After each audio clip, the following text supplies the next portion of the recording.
10대 후반부터 20대 때 젊은이들을 가르쳐서 청춘의 시기다 그렇게 부릅니다.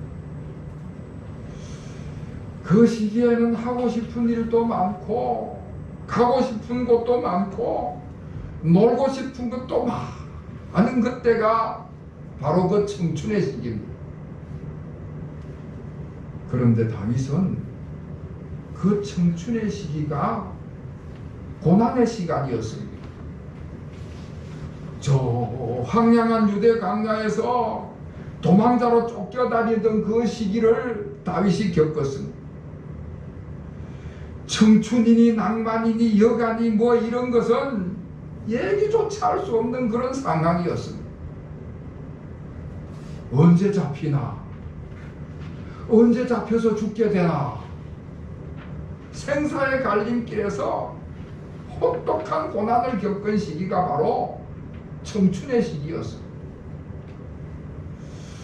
자, 그런데 다윗이 그런 고난을 당한 것이 괜한 것이 아니었다.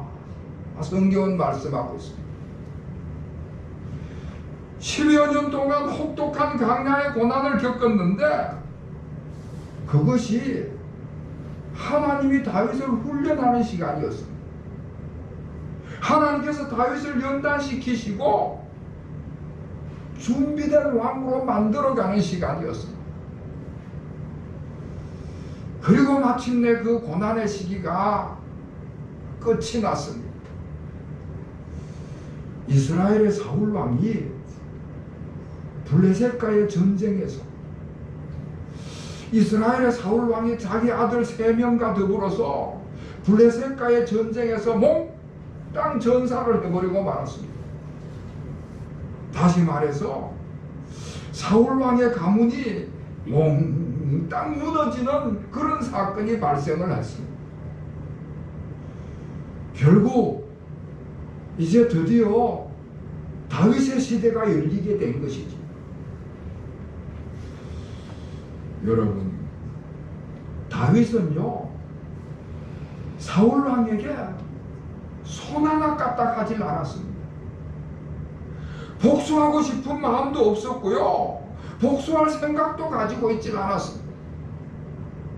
그런데 하나님께서 다 처리를 하시고 깨끗이 정리를 해주셨습니다.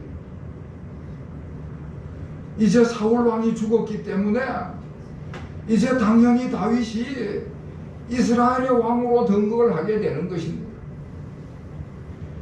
이미 오래전에 왕으로 기름을 부었기 때문에, 그리고 그 기간 동안 훈련이 되고 준비가 되었기 때문에, 성숙한 신앙과 인격을 가진 인물이 되었기 때문에 이스라엘에서 당연히 이제는 다윗이 왕위에 오르는 그런 순서가 기다리고 있었던 것입니다. 다윗 스스로도 다 준비를 갖추고 있었지만은 다윗 주위의 모든 사람들도 다윗 외에는 다른 인물이 없다.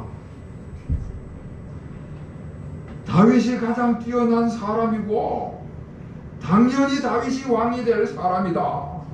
그렇게 당연하게 받아들이고 있었습니다. 그리고 모든 일들이 순리적으로 잘 진행이 되어서 이제 당연하게 다윗이 이스라엘의 왕으로 등장하는 일만 남았습니다. 자, 그런데 오늘 본문 말씀에 보면은 그 당연한 일들, 그 당연한 수순을 앞에 두고 다윗이 하나님 앞에 먼저 기도했다 말씀을 하고 있습니다. 여러분 2장 1절을 우리 다 같이 읽겠습니다. 시작. 그 후에 다윗이 여호와께 여쭈하되 내가 유다 성읍으로 올라가리이까 여호와께서 이르시되 올라가라. 다윗이 아뢰되 어디로 가리이까 이르시되 헤브론으로 갈지니라. 아멘. 성경에서 다윗 이야기를 쭉 읽어보다 보면은 아주 재미난 표현이 계속 반복해서 나오는데, 오늘 2장 1절에 나오는 말씀과 같이 다윗이 여호와께 여쭈아뢰되 하는 표현이 자주 나옵니다. 5장 19절 말씀에도 보면은 다윗이 여호와께 여쭈어 이르되, 5장 23절 말씀에도 보면은 다윗이 여호와께서 여쭈니, 계속해서 다윗이 여호와 하나님 앞에 여쭈었다 하는 이야기가 나옵니다. 지금 다윗은 이스라엘로 돌아가면은 왕위에 오르는 것은 당연한 수순입니다. 그 당연한 일을 앞에 두고 다윗이 하나님의 뜻을 묻는 것입니다. 하나님께 여쭈었다. 내 생각에는 당연한 일이고 다윗 주위의 사람들도 생각할 때에 이건 당연한 일이지만은, 그러나 내 생각에 당연한 일이라고 해서 내 멋대로 하는 것이 아니고 그 당연한 일을 하나님의 뜻에 맞는가 안 맞는가 하나님 앞에 여쭈었다는 말씀입니다. 내가 생각할 때 당연히 해야 될 일이지만은 하나님의 뜻은 과연 어떤 것인가, 하나님의 뜻이 뭔가 하는 것은 하나님 앞에 여쭙는 것입니다. 여러분, 다윗은 모든 일을 할 때에 그 모든 일에 앞서서 먼저 하나님의 뜻을 물었습니다. 그리고 하나님께서 응답하실 때는 그 하나님의 말씀에 철저하게 순종을 했습니다. 하나님께서 나에게 어떤 뜻을 가지고 계실까? 하나님께서 내게 응답을 하실 때 나는 어떻게 따라가야 되는가? 늘 하나님과 교제하는 그런 사람이었습니다. 결국 하나님께서 다윗에게 응답을 하십니다. 내 가족들을 다 데리고 헤브론으로 가라. 강야로 도망을 다니면서 생사고락을 같이 했던 그 시글락 공동체 모든 사람들을 데리고 헤브론으로 가라. 그래서 다윗이 하나님의 응답을 듣고는 그 모든 가족들과 그 모든 사람들을 다 데리고 헤브론으로 올라갔습니다. 그리고 그 헤브론에서 이스라엘 나라의 왕이 돼가지고 이스라엘 나라를 다스리는 다윗 시대가 활짝 열리게 된 것입니다. 자, 그런데 문제가 하나 생겼습니다. 저 북쪽 지방에 문제가 하나 발생을 했는데, 사울 왕에게는 아들이 4명이 있었는데 3명의 아들은 장성한 아들이래 가지고 사울이 그 장성한 아들 셋을 데리고 블레셋 전쟁에 참전해서 몽땅 전사를 했는데, 아직도 나이 어린 막내 아들 하나가 남아 있었습니다. 이스보셋이라는 막내 아들이 남아 있었는데, 그 군대 장관 중에 아브넬이라는 이 군대 장관이 그 막내 아들을 볼모로 잡고 자기가 거기서 왕 노릇을 하는 것입니다. 다시 말하면은 사울 왕 때 권력을 가지고 기득권을 행사하던 사람들이 그 기득권을 내려놓지 않으려고 그것을 붙들고 있는 그런 상황이 벌어지게 된 것입니다. 다윗 입장에서 보면은 얼마나 괘씸한 일이겠습니까? 뭐 성질 같아서는 당장 쫓아가서 요절을 내고 싶겠지요. 그런데 만약에 그렇게 전쟁을 일으키게 되면은 같은 동족을 죽여야 하는 끔찍한 일이 벌어지게 되는 것입니다. 지난날 우리나라의 6.25 전쟁과 같이 같은 동족이 서로 죽이는 일들이 일어나게 될 것입니다. 그렇게 되면 다윗은 정복자가 되는 것이고 동족을 죽이는 민족 반역자로 비난을 받게 될 것입니다.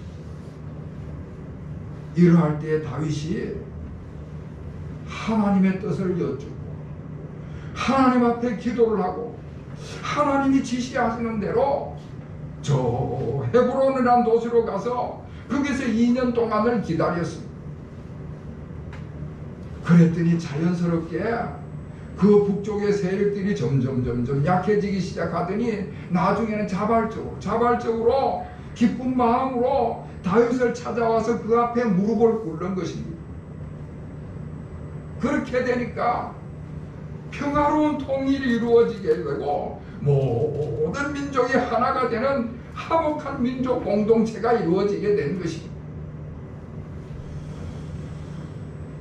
사랑하는 성도 여러분, 다윗은요 평상시에 당연한 일을 가지고도 늘 하나님 앞에 기도하는 사람이었습니다.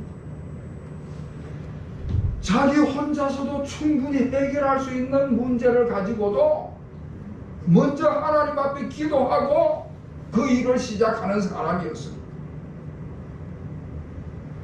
문제가 있을 때만 기도하는 사람이 아니고요, 평상시에도 늘 기도 생활에 힘쓰는 사람이 다윗이었습니다. 여러분, 평상시에는 기도를 잘 안 하다가 어려운 문제가 생길 때 하나님을 찾아가서 기도를 하게 되면은, 물론 우리 하나님이셔야 인자한 하나님이라서 다 기도를 들으시겠지만은 인간적으로 생각하면 좀 얄밉지 않겠습니까? 우리가 사회생활을 하면서 대인관계를 할 때도 평상시에는 인사조차도 안 하던 사람이 어렵다고 찾아와가지고는 손 내밀면은 좀 얄밉지 않겠습니까? 일상생활에서 일어나는 크고 작은 여러 가지 일들을 가지고 늘 기도하시는 여러분이 되시기를 주의 이름으로 축원합니다. 평범한 일들을 가지고도 평상시에 꾸준히 기도 생활을 할 때 우리가 하나님과 친밀한 관계를 유지하게 되는 것이지. 여러분, 우리 성도들의 가장 중요한 의무 중에 하나가 하나님 앞에 늘 나아가서 하나님과 교제하는 것이 우리 성도들의 의무 중에 가장 중요한 하나의 의무가 되는 것입니다.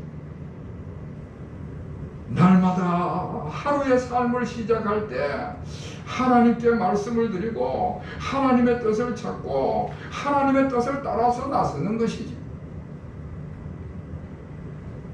다윗이 아주 당연한 일을 자기 생각대로 자기 마음대로 하지 않고 하나님 앞에 기도해서 하나님의 뜻에 순종을 하니까 그 나라가 전쟁을 하지 않고도 피를 흘리지 않고도 자연스럽게 통일 나라를 이루게 되고 다윗도 자연스럽게 그 나라에서 우뚝 설 수 있는 왕으로 된 것입니다. 할렐루야. 네.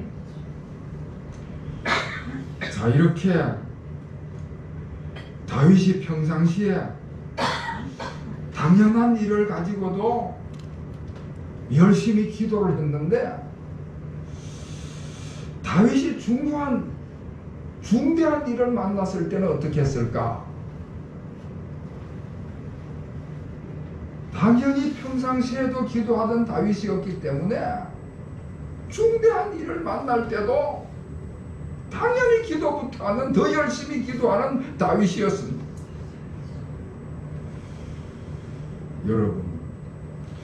여러분들이 신앙생활을 하시면서 당연한 일을 가지고 기도할 때 하고요, 중대한 문제가 있을 때 기도할 때 하고, 어떨 때 기도할 때 어떤 때가 기도하기가 쉽든가.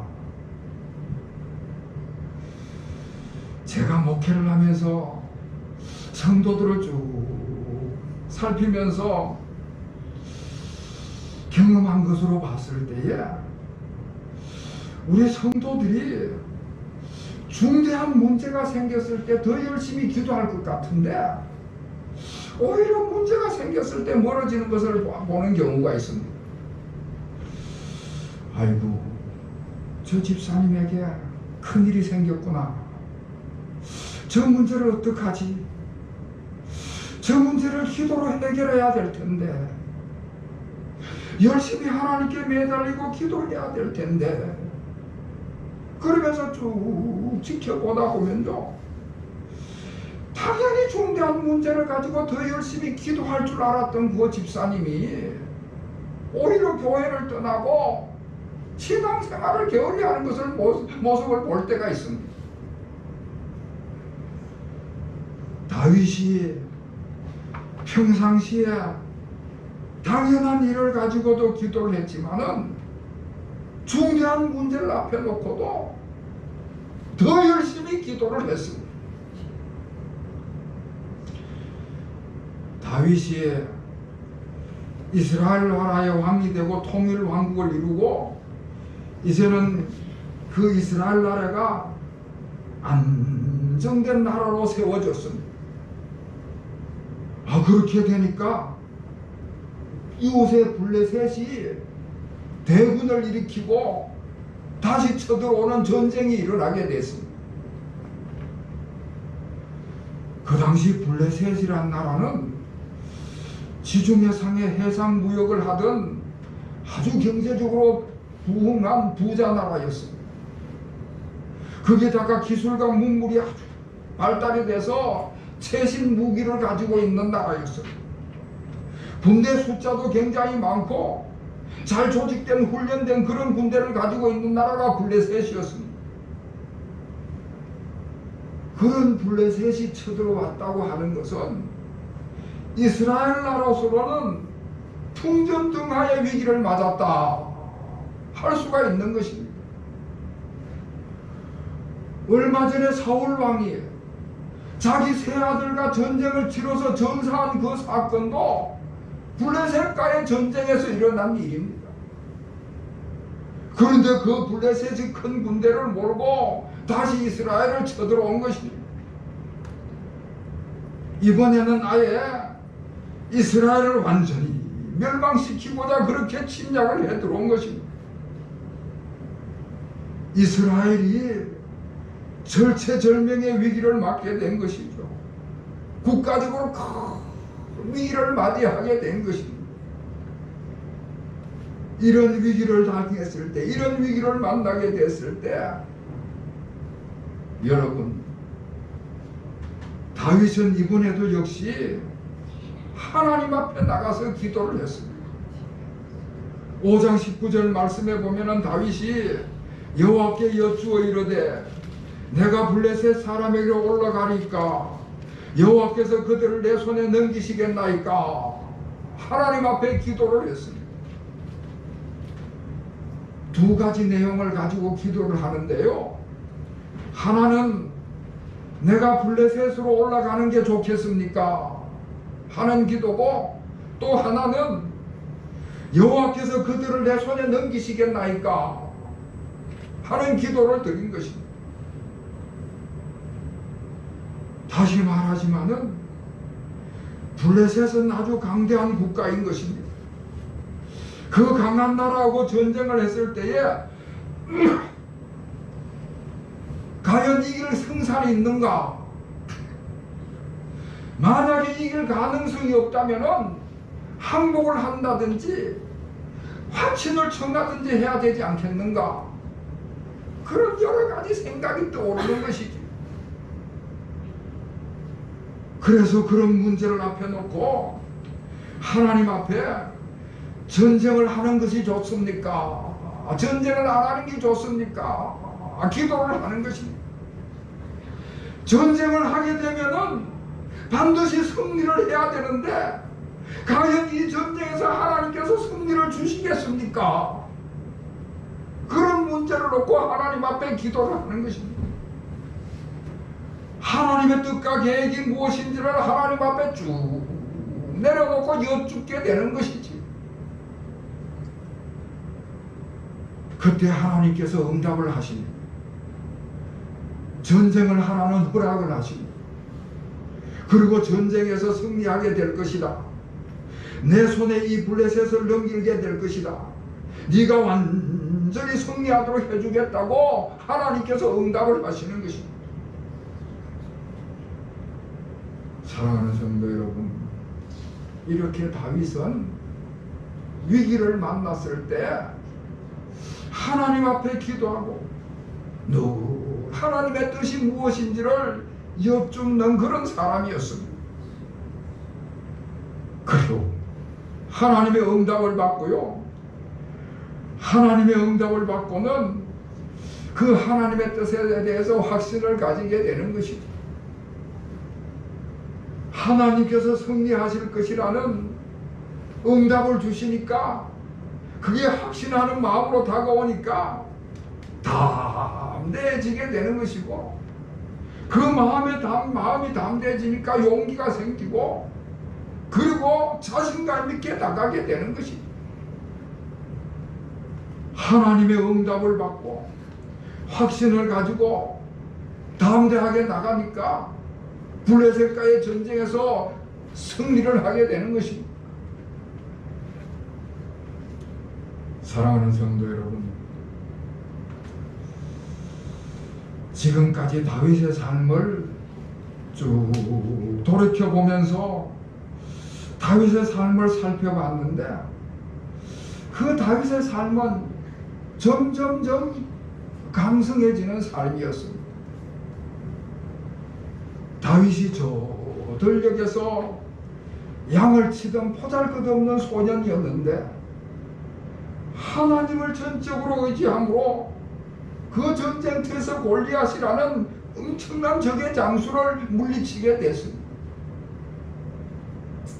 그로 인해 가지고 사울 왕의 미움을 받아서 광야로 도망을 다니는 신세가 되긴 했지만은 오히려 그 시기가 훈련을 받고 연단을 받는 아주 보배롭고 값진 시간이 되었습니다.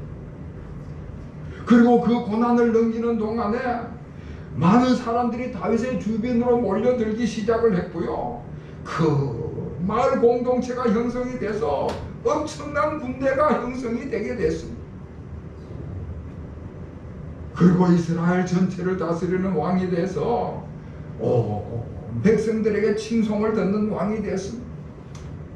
거기다가 강대국 블레셋과의 전쟁에서 연전전승을 해서 나라가 더 강성해지고 견고하게 세워지게 된 것입니다.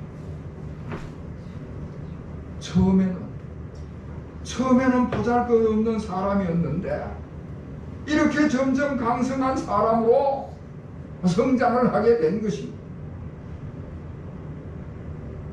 여러분, 다윗이 이렇게 점점 강성하게 된 비결이 뭐냐? 그 보잘것없던 다윗이 이렇게 위대한 왕으로 성장하게 된 그 비결이 뭐냐? 한마디로 이야기해서 기도하는 사람이었기 때문이다. 아멘. 할렐루야. 아멘. 항상 하나님 앞에 여쭈었고 늘 하나님의 응답을 받아서 그 일을 진행함으로 아멘. 그렇게 강성한 사람이 된 것입니다. 사랑하는 성도 여러분, 우리도 늘 하나님 앞에 기도에 힘쓰는 하나님의 택한 백성이 되시기를 주님의 이름으로 축원합니다. 아멘. 평상시에 당연한 일이라 할지라도, 내 혼자 스스로 해결할 수 있는 문제라 할지라도 하나님 앞에 기도함으로 시작하는 여러분이 되시기를 주님의 이름으로 부탁을 드립니다. 아멘. 하나님의 뜻을 여쭙고 하나님의 뜻을 확인하는 여러분이 되시기를 바랍니다. 어려운 일을 만났을 때도 두말할 것 없이 하나님 앞에 여쭙고 기도하는 여러분이 되시기를 바랍니다. 두려워하고 염려해가지고 우왕좌왕하지 말고 하나님 앞에 여쭙고 기도하고 하나님의 인도하심과 하나님의 도우심을 받는 우리 모든 성도들이 되시기를 바랍니다. 하나님 앞에 여쭈면은 하나님께서 하나님의 뜻을 우리에게 알려주시고 그것을 우리가 확신하게 되면 우리 마음이 담대해지게 되는 것입니다. 마음이 담대해지면 용기 있고 자신 있게 나아가서 그 문제를 해결하게 될 줄로 믿습니다. 아멘. 늘 하나님 앞에 여쭙고 하나님의 뜻을 확신하고 담대히 나가서 하나님과 함께 하심으로 승리하는 우리 성도들이 되시기를 다시 한번 주님의 이름으로 축원합니다. 아멘. 기도하겠습니다. 하나님 아버지, 저희들을 늘 기도 생활에 힘쓰는 자들로 삼아주시니 진실로 감사를 드립니다. 평범한 일, 일상적인 일, 당연한 일들도 늘 하나님 앞에 여쭙고 기도하게 하여 주시옵소서. 위기가 닥쳤을 때, 어려운 일을 만났을 때도 당연히 하나님께 여쭙고 기도하게 하여 주시옵소서. 기도할 때마다 응답을 주시고 응답의 확신을 가지고 담대한 신앙생활을 이어가게 하여 주시옵소서. 하나님의 뜻을 확신하고 담대하게 나아갈 때에 모든 문제로부터 승리하게 될 줄을 믿습니다. 하나님께서 함께 계심으로 승리하고 성공하는 하나님의 백성, 우리 모든 교우들이 되게 하여 주시옵소서. 예수 그리스도의 이름으로 간절히 기도하옵나이다. 아멘. 찬송가